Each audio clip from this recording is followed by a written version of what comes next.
Demi menebalkan rasa saling percaya tersebut, LIPI merekomendasikan perlunya ditempuh jalan politik rekonsiliatif.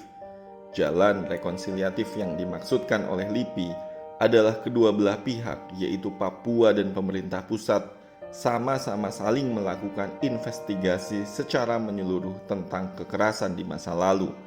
Kemudian, menggunakan hasil investigasi itu untuk melakukan koreksi terhadap struktur dan kultur politik yang dijalankan di Papua. Proses investigasi inilah yang kemudian menjadi modal dalam menumbuhkan kepercayaan.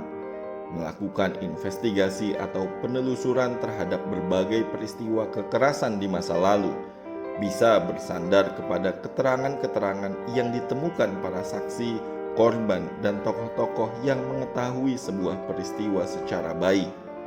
Atas keterangan saksi, korban, dan para tokoh tersebut, aparat negara baik di daerah maupun di pusat bisa pula memberikan keterangan dan atau memberikan sanggahan. Namun, pemberian keterangan oleh saksi, korban, dan sanggahan dari aparat negara berada dalam tataran yang setara. Dengan kata lain, pemaksaan versi atau monopoli atas kebenaran tidak boleh terjadi. Sejurus dengan hal itu, terhadap para ahli waris korban dan korban yang berhasil survive, tanpa pandang bulu, pemerintah daerah dan pusat diwajibkan memberikan santunan, baik dalam pengertian kompensasi, restitusi, dan rehabilitasi. Sementara terhadap para pihak yang ditengarai sebagai pelaku kekerasan, pemerintah pusat akan mengambil tindakan sesuai hukum dengan mempertimbangkan kemungkinan adanya pemberian maaf oleh korban.